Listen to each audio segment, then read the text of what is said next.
So if we have temperature and pressure beyond, our K, or our thermal conductivity, is a function of temperature and an average value for K.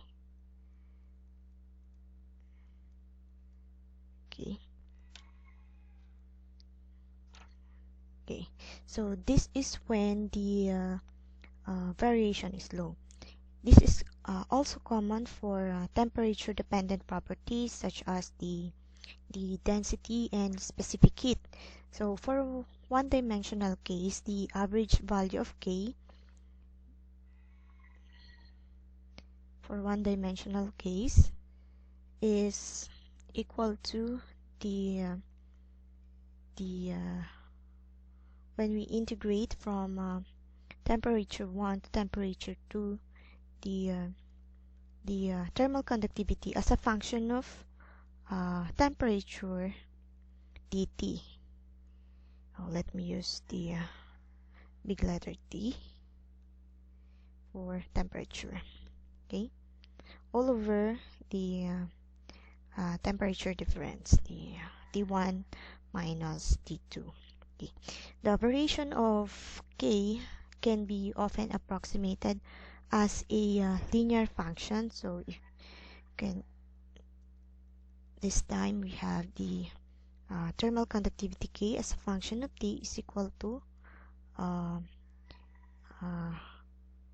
K sub 0, or is the base thermal conductivity. So this is the base thermal conductivity times 1 plus beta T, wherein our beta is called the temperature coefficient of thermal conductivity. Okay, let me rewrite it. So K as a function of T, our K sub 0 here is the base thermal conductivity. Base thermal conductivity. It is usually at 25 degrees C.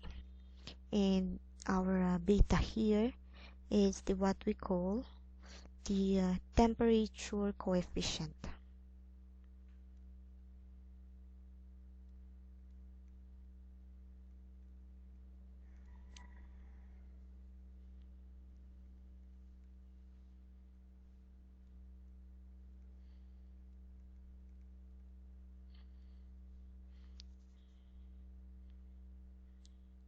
Okay, so as an illustration, say we have this temperature variation in a plane wall during the steady state one-dimensional heat conduction for the cases of constant and variable thermal conductivity. So say we have this plane wall. This is our x-axis, and from temperature 1, I have also the temperature 2.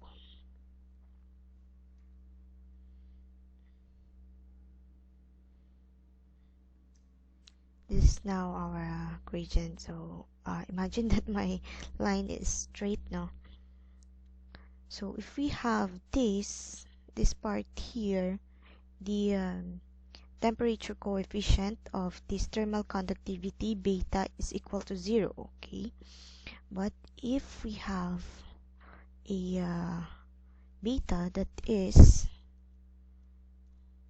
greater than 0, then we can see that we have something like this.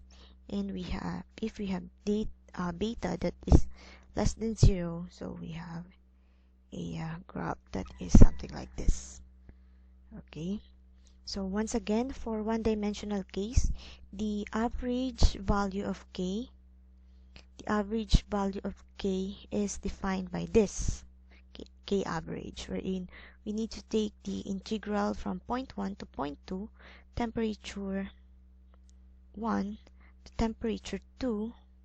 So we have to integrate the KT, or K is a function of T dt, all over the difference of the temperature T2 minus T1. And the variation of K can be often be approximated as a linear function. So our k as a function of t, so this is our linear function, is equal to our k sub 0 1 plus beta t. Okay, so remember this equation because we were gonna have samples regarding this later on. By the way, ayan, so let's have another look on our figure. Okay, let me have also an illustration regarding the thermal conductivity of some liquids, because as you can see here, we have the gases, we have the solids, and let's have now the illustration of some liquids. Okay, so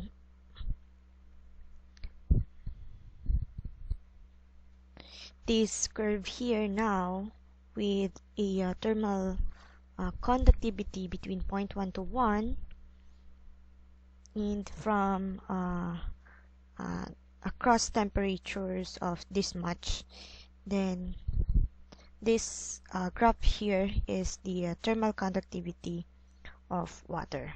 Okay, so this is a very common liquid, as well as this one. Okay,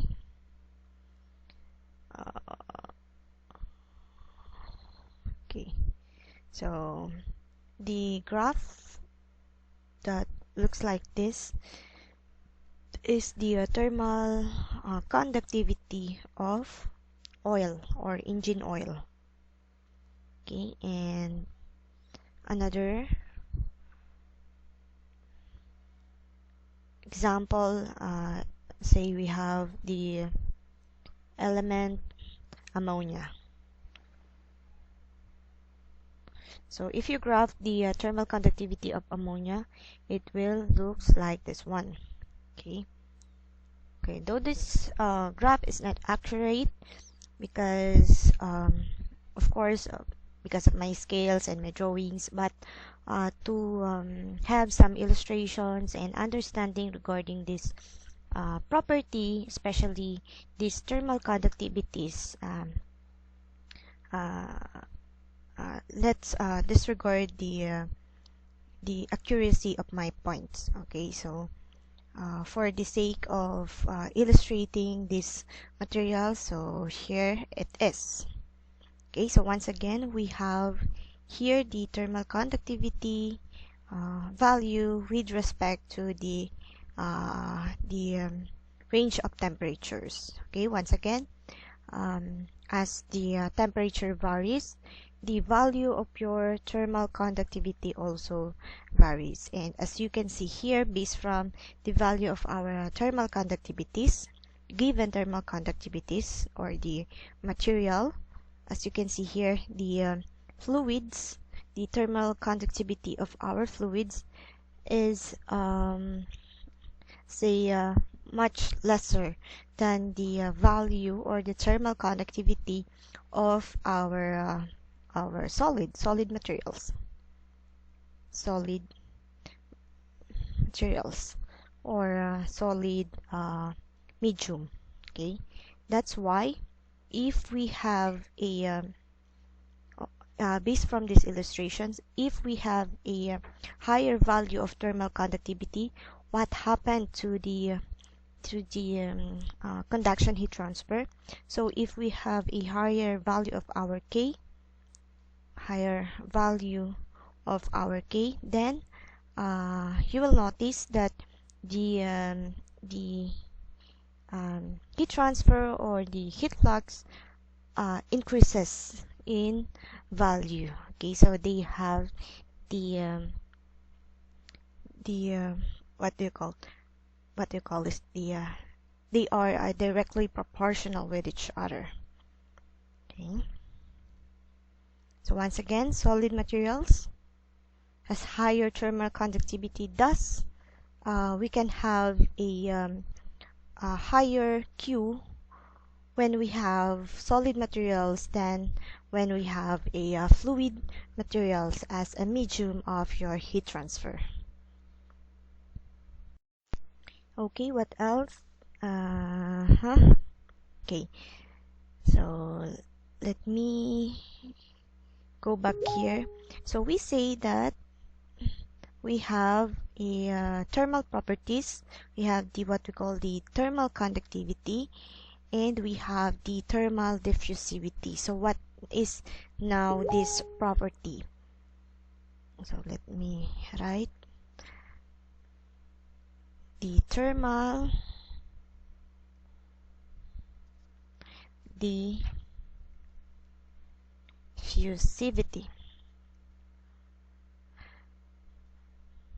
Okay, so in heat transfer, so in the analysis of heat transfer, the ratio of the thermal conductivity K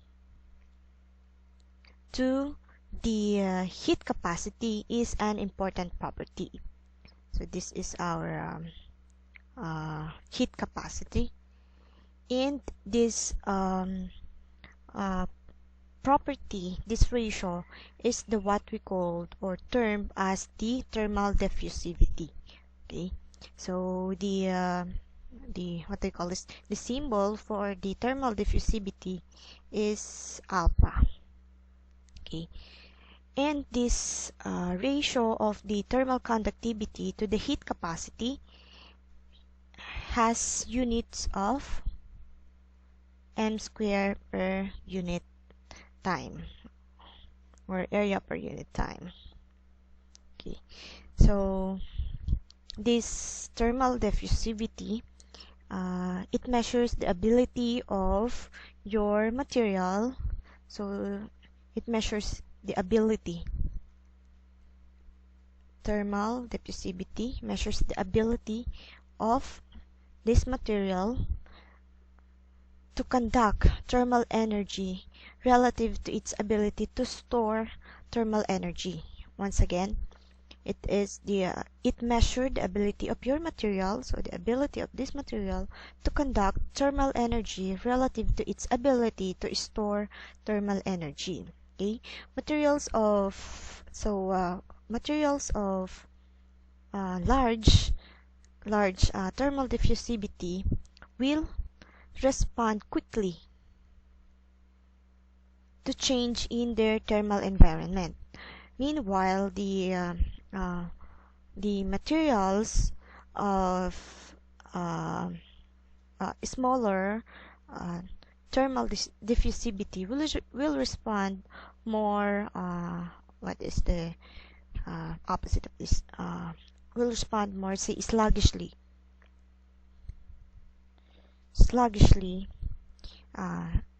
making it longer to reach a new equilibrium condition.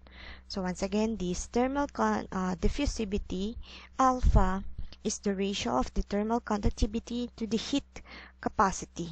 Okay, so this is an important property which has units of this one.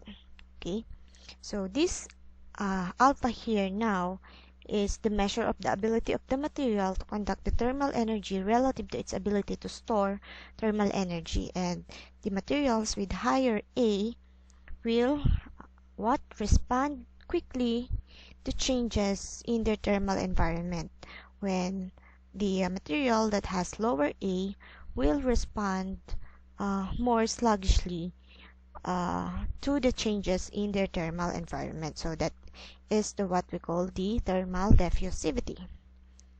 Okay, so once again, we have two important thermal property, the thermal conductivity K and the thermal diffusivity alpha.